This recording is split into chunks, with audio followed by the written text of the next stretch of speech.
Assalamualaikum warahmatullahi wabarakatuh.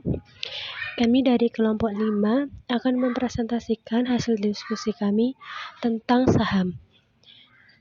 Sebelum memasuki materi, saya akan memperkenalkan anggota dari kelompok 5. Yang pertama ada Nur Salma Fitria, yang kedua Dwi Widyaningrum, yang ketiga ada saya sendiri, Maulinda Vivi Andriani, yang keempat ada Rizkyana Putri, dan yang kelima ada Syuratul Mila. Baik, sekarang kita memasuki untuk materi pertama. Nah, di dalam materi saham ini ada 5 poin yang akan dibahas.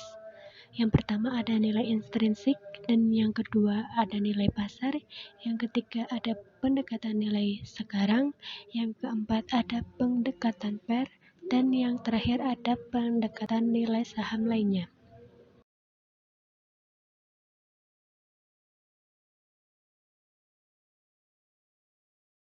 Pembahasan yang pertama yaitu nilai intrinsik.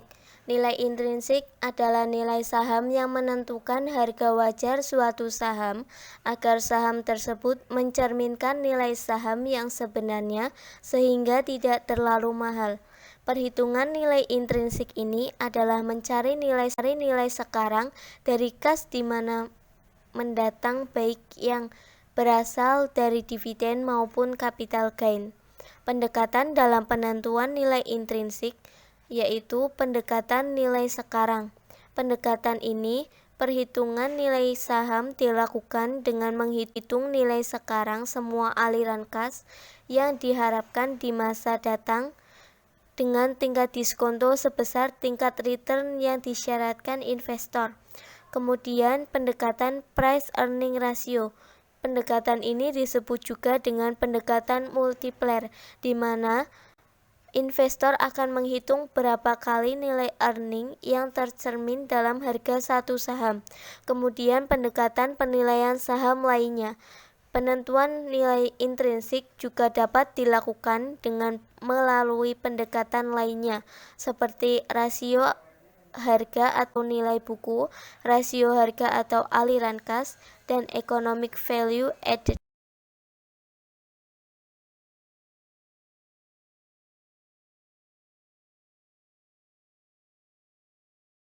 Selanjutnya yaitu nilai pasar. Nilai pasar adalah nilai yang digunakan untuk menggambarkan nilai aset atau perusahaan di pasar keuangan. Nilai pasar juga biasa digunakan untuk merujuk pada kapitalisasi pasar dari perusahaan publik. Rasio nilai pasar terdiri dari price earning ratio, book value per share, dan price book value. Yang pertama, price earning ratio merupakan perbandingan harga sebuah saham dengan laba bersih untuk setiap lembar saham pada perusahaan itu. Price earning ratio merupakan suatu ukuran murah atau mahalnya harga sebuah saham jika dibandingkan dengan harga saham lainnya untuk suatu industri yang serupa. Adapun rumus price earning ratio sama dengan harga per lembar saham dibagi laba per lembar saham. Yang kedua, book value per share adalah modal pemegang saham.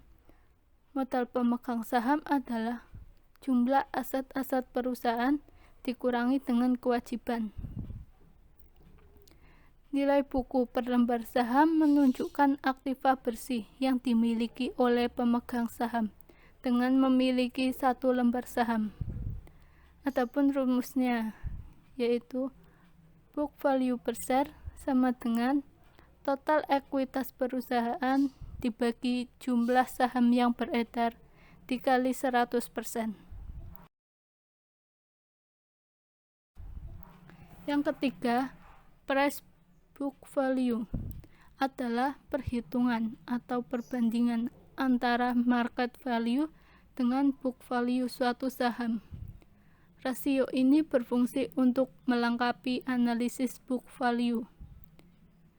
Price book value merupakan suatu nilai yang dapat digunakan untuk membandingkan apakah saham lebih mahal atau lebih murah dibandingkan saham lainnya. Adapun rumus price book value sama dengan harga pasar dibagi nilai buku.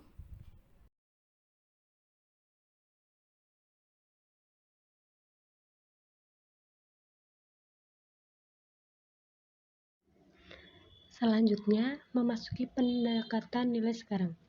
Yang pertama, nilai suatu aset merupakan nilai sekarang atau present value dari arus kas imbal hasil yang diharapkan. Artinya, suatu aset dapat memberikan aliran cash flow selama investor memiliki saham perusahaan tersebut. Untuk mengkonversi aliran cash flow menjadi sebuah nilai saham, investor harus mendiskontokan aliran tersebut dengan tingkat bunga yang diinginkan investor. Yang kedua, nilai intrinsik atau disebut juga nilai teoritis suatu saham nantinya akan sama dengan nilai diskonto semua aliran kas yang akan diterima investor di masa datang. Yang ketiga, tingkat retur yang disyaratkan merupakan tingkat retur minimum yang diharapkan atas pembelian suatu saham. Tingkat retur yang diinginkan atas sebuah investasi selain faktor inflasi, tingkat retur yang diharapkan akan menimbulkan ketidakpastian imbal hasil. Dividen diskon model dibedakan menjadi 3 macam, yaitu yang pertama, dividen diskon model dengan dividen tidak bertumbuh. Artinya, dividen diskon model ini digunakan untuk perusahaan untuk diperkirakan akan menghasilkan tingkat pertumbuhan yang stabil selama jangka waktu tak terbatas di masa depan. Asumsi yang dapat dibuat tentang dividen pada masa depan adalah nilai dolar dividen yang tidak berubah. Yang kedua, dividen diskon model pertumbuhan konstan, yaitu dividen diskon model pertumbuhan konstan atau model Gordon berasumsi bahwa dividen di masa depan memiliki pertumbuhan yang normal. Nah, untuk langkah-langkah menghitung nilai intrinsik saham menggunakan dividen diskon model dengan pertumbuhan dividen yang diharapkan konstan, yang pertama ada menghitung tingkat pertumbuhan saham yang diharapkan. Yang kedua, menghitung tingkat pengambilan yang diharapkan.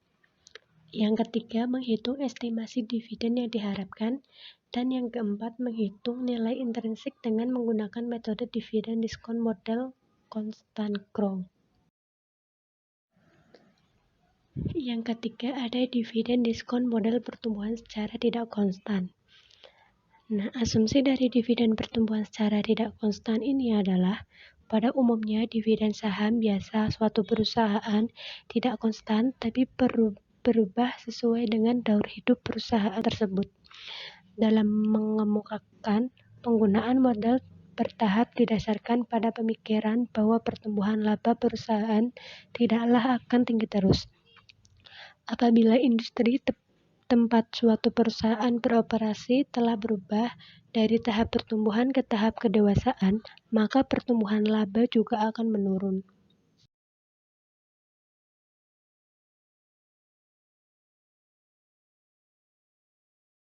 Pendekatan PER atau Price Earning Ratio. Dalam pendekatan ini, nilai intrinsik merupakan hasil perkalian antara estimasi PER dengan estimasi earning per share atau EPS. Apabila PER suatu perusahaan mempunyai kecenderungan berkembang dengan stabil dan tinggi, maka hal tersebut juga menggambarkan harga saham perusahaan tersebut mempunyai tingkat pertumbuhan yang tinggi pula. Dalam pendekatan PER atau disebut juga pendekatan multiplier, investor akan menghitung berapa kali nilai earning yang tercermin dalam harga suatu saham. Di samping itu, PER juga merupakan ukuran harga relatif dari sebuah saham perusahaan. Kemudian, apabila hasil PER telah diketahui, maka estimasi nilai intrinsik saham dalam analisis perusahaan dapat dilakukan dengan memanfaatkan dua komponen informasi penting dalam analisis perusahaan, yaitu EPS dan PER.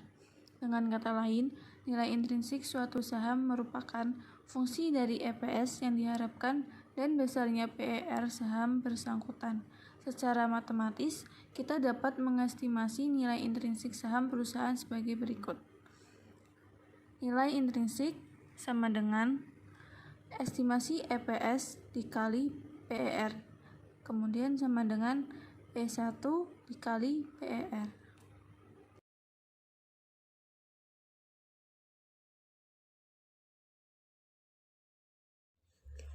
Selanjutnya yaitu pendekatan nilai saham lainnya. Pendekatan nilai saham lainnya dibagi menjadi 3, yaitu rasio harga terhadap nilai buku, rasio harga terhadap aliran kas, dan yang terakhir economic value added. Yang pertama, rasio harga terhadap nilai buku. Nilai buku merupakan nilai yang dihitung berdasarkan pembukuan perusahaan penerbit saham. Nilai buku tergambar dari jumlah seluruh kekayaan perusahaan dikurang total utang atau jumlah dari seluruh hutang perusahaan dibagi jumlah saham yang beredar. Hubungan antara harga pasar dan nilai buku per lembar saham dapat dipakai untuk menentukan nilai saham. Karena secara teoritis nilai pasar suatu saham harus mencerminkan nilai bukunya. Rasio harga terhadap nilai buku banyak digunakan untuk menilai saham-saham sektor perbankan. Saham-saham yang mempunyai rasio harga terhadap nilai buku yang rendah akan menghasilkan return secara signifikan lebih tinggi dibanding saham-saham yang memiliki rasio harga terhadap nilai buku yang tinggi. Yang kedua yaitu rasio harga terhadap aliran kas. Pendekatan ini mendasarkan diri pada aliran kas perusahaan, bukan pada earning perusahaan. Dalam penilaian saham perusahaan, investor bisa menggunakan informasi rasio harga terhadap aliran kas ini sebagai pelengkap informasi PER. Karena data aliran kas perusahaan bisa memberikan pemahaman yang lebih mendalam bagi investor tentang perubahan nilai saham yang akan terjadi.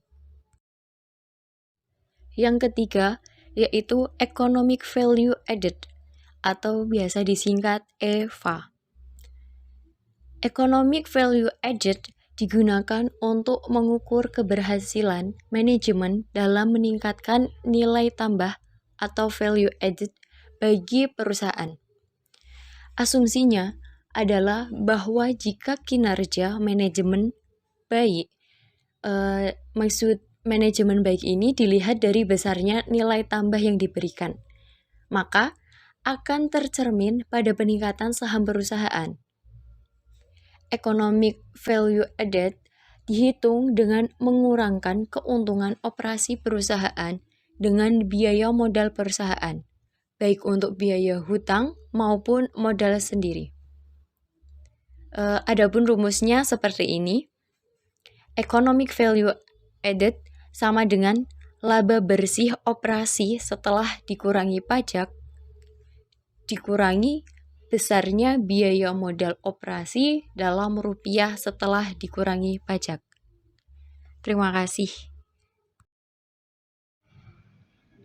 Kesimpulan dari diskusi hari ini, nilai intrinsik adalah nilai saham yang menentukan harga wajar suatu saham agar saham tersebut mencerminkan nilai saham yang sebenarnya sehingga tidak terlalu mahal. Sedangkan nilai pasar adalah nilai digunakan untuk menggambarkan nilai aset atau perusahaan di pasar keuangan. Pendekatan ini sekarang menganalisis harga saham berdasarkan saham saat ini adalah sama dengan present value arus kas yang diharapkan akan diterima oleh pemegang saham. Pendekatan PER merupakan pendekatan yang paling populer dan banyak digunakan oleh analisis saham dibanding dengan pendekatan nilai sekarang, karena lebih mudah dalam menggunakannya. Sekian dari kelompok kami. Wassalamualaikum warahmatullahi wabarakatuh.